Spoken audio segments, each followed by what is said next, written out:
ఛానల్లోకి స్వాగతం అండి. ఈరోజు మన ఛానల్లో సింహరాశి వారి గురించి తెలుసుకుందాం.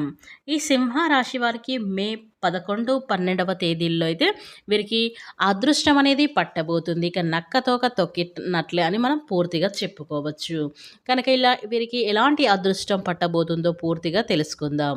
అలాగే సింహరాశి అనేది రాశి చక్రంలో 5వ రాశి. మక 1, 2, 3, 4 పాదాలు, ముప్ప 1, 2, 3, 4 పాదాలు, ఉత్తర 1వ పాదంలో జన్మించిన వారు సింహరాశి వారికి పరిగణిస్తూ ఉంటారు. ఈ రాశి అధిపతి సూర్యుడు. ఇక ఈ రాశి వారి శ్రీ తిరుపతి వెంకటేశ్వర స్వామి జ్యోతిష్యాలయం. స్త్రీ పురుషులకు ఎటువంటి సమస్యలున్నా రోజుల్లోనే పరిష్కారం చేయబడును. స్త్రీ మరియు పురుష వశీకరణం చేయబడును. ఒక్కసారి నమ్మకంగా కాల్ చేయండి. మీరు సంప్రదించవలసిన ఫోన్ నెంబర్ 9618133998. మీకు ఎలాంటి సమస్యలున్నా సరే వెంటనే గురువుగారిని సంప్రదించండి. మీ యొక్క సమస్యలని వెంటనే తొలగించుకోండి. ఇక వివరాలకు వెళ్తే కనుక ఈ సింహరాశి వారి వ్యక్తిత్వాన్ని మనం పరిశీలించినట్లయితే కనుక వీరు చాలా అంటే చాలా కష్టపడుతూ ఉంటారు. అలాగే సింహరాశి అనేది రాశి చక్రంలో 5వ రాశి. అంటే 5వ రాశి అంటే 5 అంటే అదృష్ట సంఖ్య. 5 అలాగే లక్ష్మీదేవికి ఎంతో ఇష్టమైన అదృష్ట సంఖ్య. కాబట్టి ఈ 5 సింహరాశి వారికి లక్ష్మీదేవి దీవెనలు కూడా ఎల్లప్పుడూ కూడా ఈ రాశి వారికి ఉంటూనే ఉంటాయి. కాబట్టి ఈ రాశి వారి అదృష్టవంతులు అని చెప్పుకోవచ్చు.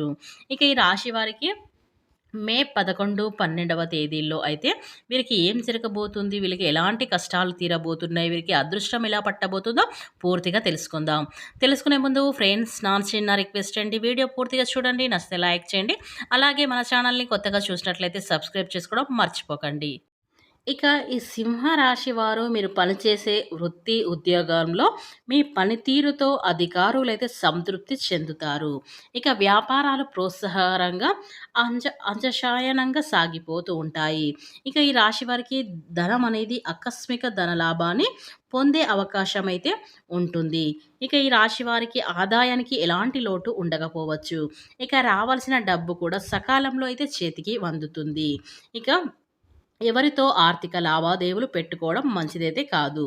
ఆశించిన పెళ్లి సంబంధాలైతే కుదిరే అవకాశాలైతే ఈ సింహరాశి వారికి అయితే ఈ 2 రోజుల్లో అయితే కనిపిస్తూ ఉన్నాయి.